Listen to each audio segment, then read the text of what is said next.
Myanmar संकट के बाद पैदा हुआ रोहिंग्या शब्द अब इन दिनों देश के लिए नासूर बन चुका है।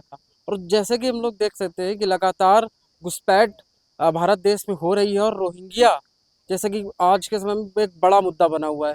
तो आज हम जानेंगे क्या घुसपैठ वास्तव में देश के लिए खतरा है, आज कैसे विचार हैं लोगों के इस मुद्दे के बारे में। तो हम एक एक लोगों से सबसे उनका मत जानेंगे। तो सबसे पहले एक हमारे साथ शख्स है, उनसे हम बात करेंगे। भैया क्या नाम है आपका? जी, मेरा नाम अमूल्य वाजपेयी है। तो भैया क्या लगता है ये जो घुसपैठ हो रही है, जो रोहिंग्या रोहिंग्या हो गए, या फिर अभी हमने जब पाकिस्तान से जब हुँ, हमारा मतभेद चल रहा था या फिर संघर्ष चल रहा था, उसमें हमने देखा कि कई पाकिस्तानी भी अवैध रूप से वहाँ रह रहे थे। तो क्या ये घुसपैठ जो है या फिर अवैध रूप से जो यहाँ पर रह रहे हैं देश में, क्या ये खतरा है देश के लिए? हाँ जी, काहे नहीं, बहुत बहुत खतरा है एक्चुअली। ये जो रोहिंग्या मुसलमान है, ये बांग्लादेश, म्यांमार से हम्म। बिना वीज़ा या पासपोर्ट लिए हम्म। एंटर कर रहे वेस्ट बंगाल के थ्रू। हम्म। और ये अपना कब्ज़ा पश्चिम बंगाल हो गया हम्म। और उसके आगे बिहार, उत्तराखंड या झारखंड, इन सब एरियाज़ में फैला रहे हैं। पहली बात तो ये चाहते हैं कि भारत में आके इनको नागरिकता मिले, जिसके थ्रू ये यहाँ पे अपना अड्डा बना ले। और कह सकते हैं कि मुसलमान जो हैं वो चाहते हैं कि भारत में अपनी जनसंख्या बढ़ाने की कोशिश कर रहे हैं।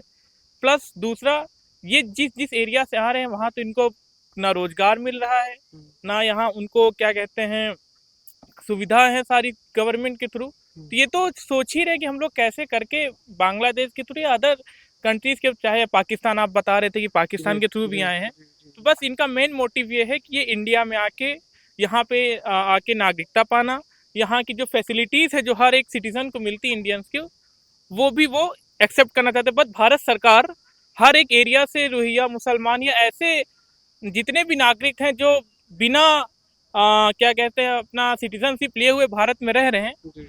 इनको निकालने का कोशिश किया जा रहा है और ये एक बड़े पैमाने में किया जा रहा है। तो मैं कह तो सकता हूँ कि क्या हाँ। तो क्या सरकार को अपनी तरफ से कोई कानून ऐसा लाना चाहिए, जैसे कि पहले भी एनआरसी को लेकर भी बात चली थी कुछ समय पहले, कुछ वर्ष पूर्व, लेकिन उसका बहुत अधिक विरोध पूरे विरोध देश में हुआ, हुआ पूरे था। देश में तो हुआ। क्या कुछ ऐसा कोई कानून सरकार को लाना चाहिए? जी जरूर, मैं तो यही सोचता हूँ कि भाजपा सरकार एक ऐसा कानून लाए जिसके थ्रू क्या हो कि भारत में अवैध रूप से रहने वाले मुसलमान और कोई भी जो भी जाति के हों उनको नागरिकता ना मिले।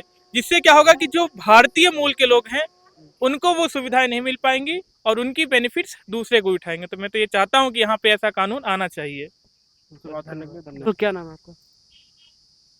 राकेश। तो अंकल, ये जो घुसपैठ हो रही है, अभी हमने देखा कि बहराइच में षड्यंत्र रचा गया और लगातार जो है घुसपैठ हो रही है। तो क्या ये घुसपैठ जो है जो इलीगली भारत में आ रहे हैं, वो देश के लिए खतरा है? देश के लिए बहुत बड़ा खतरा है ये। और ये घुसपैठ भारत सरकार को जो है इस पे नियंत्रण रखना चाहिए, जो है इस पे कंट्रोल करना चाहिए, ये कहाँ से आ रहे हैं जी। और उस पे रोक लगनी चाहिए।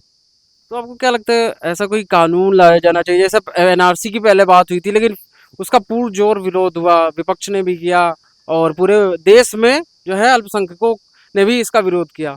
तो क्या इस पर जो है एक फुल डिबेट और ओपन डिबेट होनी चाहिए?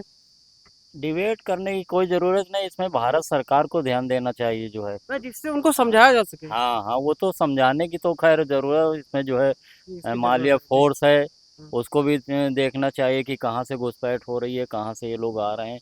और सरकार को ध्यान देना चाहिए कि जो है उस जगह से जहाँ से ये लोग घुसपैठ करते हैं वहाँ पे जो है कंट्रोल अपना बनाएं जो है। कुल मिला के एक कानून लाना चाहिए हाँ, एक आपको। कानून लाना चाहिए जो है। धन्यवाद। अंकल क्या नाम है आपका? मेरा नाम मुकेश है। तो अंकल, ये जो घुसपैठ हो रही है, जो रोहिंग्या अवैध रूप से आ रहे हैं, क्या आपको लगता है कि ये देश के लिए खतरा है आंतरिक सुरक्षा के?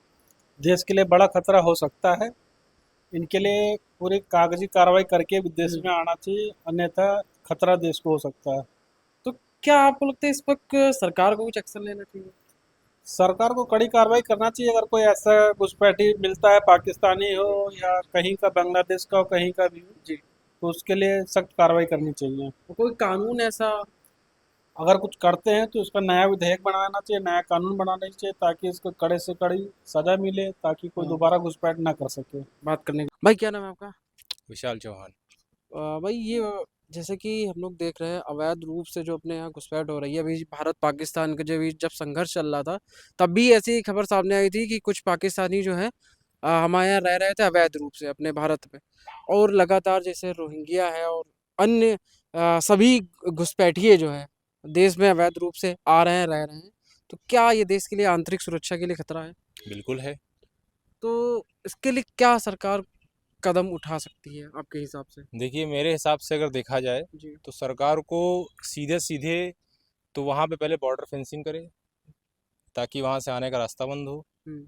और फिर दूसरी बात, खतरे की आप कह रहे हैं बात, खतरे की बात तो ये है कि वो जब हम लोग के घर में रह रहे हैं, बिल्कुल, ये बिल्कुल। देश हमारा घर है और घर में रह रहे हैं, वो एक-एक इन्फॉर्मेशन जान रहे हैं कि आज हुँ, ये इन्होंने किया, हुँ, आज ये नई टेक्नोलॉजी की गई है, हुँ, ठीक है? ये लॉन्च हुई है, वो लॉन्च हुई है, आज राफेल आया, ये वो। तो भाई जब घर की इन्फॉर्मेशन तुम्हारी जा रही है, यही तो वही हो गया, घर का भेदी लंका ढाए, ठीक है? जब आपके घर की इन्फॉर्मेशन कोई बाहरी ले रहा है, तो जान गया ना कि आपका कहाँ पे वीक है, कहाँ पे स्ट्रॉन्ग पॉइंट है। बिल्कुल, बिल्कुल। तो तो क्या इस पर कोई कानून बनना चाहिए? बिल्कुल बनना चाहिए। भाई साहब, आपका आधार वेरिफिकेशन होना चाहिए, मैं तो हुँ, कहता हूँ। हुँ। पाकिस्तानी पाकिस्तानी है, बांग्लादेशी बांग्लादेशी है, इंडियन इंडियन है। इंडिया में सिर्फ इंडियन रहे। लेकिन एक बहुत बड़ी समस्या ये भी है कि लगातार कई बार पेपरों में आ चुका है कि कुछ लोग जो हैं हमारे अपने ही बीच के, वो ये जो बांग्लादेशी होते हैं या फिर जो पाकिस्तानी होते हैं, उनका अवैध रूप से, गलत तरीके से आधार कार्ड बनवाने में मदद करते हैं, आधार कार्ड बनवाते हैं। उनका क्या कर सकते हैं? कार्रवाई उन पे भी होनी चाहिए। ये सब आजकल ऑनलाइन ज़माना चल रहा है। अगर कुछ किया जा रहा है तो ऐसा तो है नहीं कि उनको खबर नहीं होगी। ये बीच में सब घपलाबाजी होती है, सब कुछ गायब हो जाता है। इसमें सरकार को क्या कहते हैं, कदम उठाना चाहिए स्ट्रिक्ट, कि एक बूथ खोले, सिर्फ एक ही जगह से हो, और वो एक बूथ मतलब एक जगह ना हो, कई जगह फैला हो, लेकिन वो ऑथराइज्ड लोग करें, हुँ, सिर्फ ऑथराइज्ड लोग करें। सब कोई ना करके बैठ जाए कि भैया आज मैंने कोई बोल दिया, आ जाओ तुम लोग बनवा लो, कि ये सिस्टम नहीं होना हुँ। चाहिए। जो ऑथराइज्ड लोग हैं सिर्फ वो करें। धन्यवाद बातचीत करने के लिए। भाई क्या नाम है आपका? मेरा नाम उत्कर्ष है। भाई जैसे कि हम लोग देख रहे हैं कर्जी की अवैध घुसपैठ एक बड़ा मुद्दा है।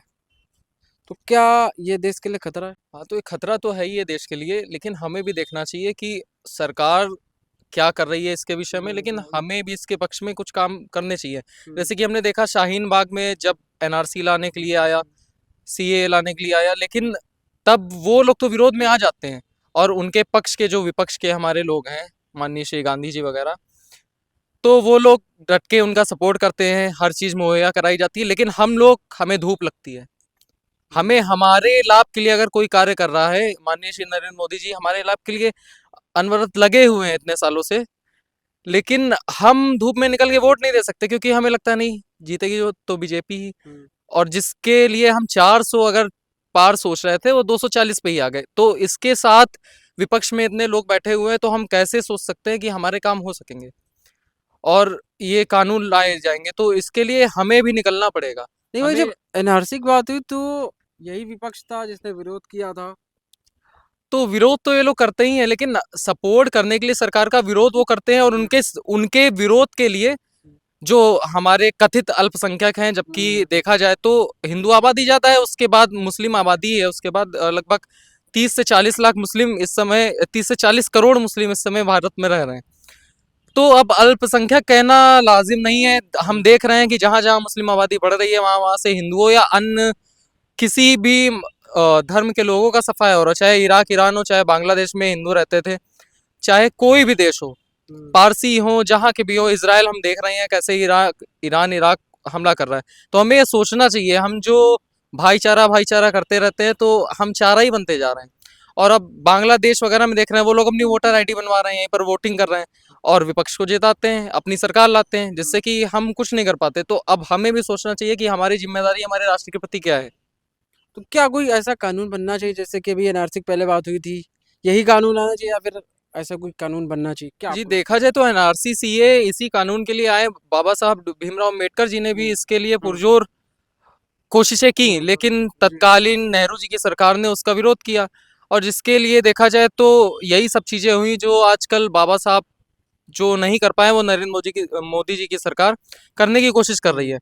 तो विधेयक तो आने चाहिए, लेकिन हमें भी अपनी पूरी ताकत दिखानी चाहिए एक राष्ट्रवादी नागरिक होने के नाते, जिससे कि ये विधेयक आ सके। तो उसके लिए हमें भी अपनी पूरी ताकत लगानी पड़ेगी।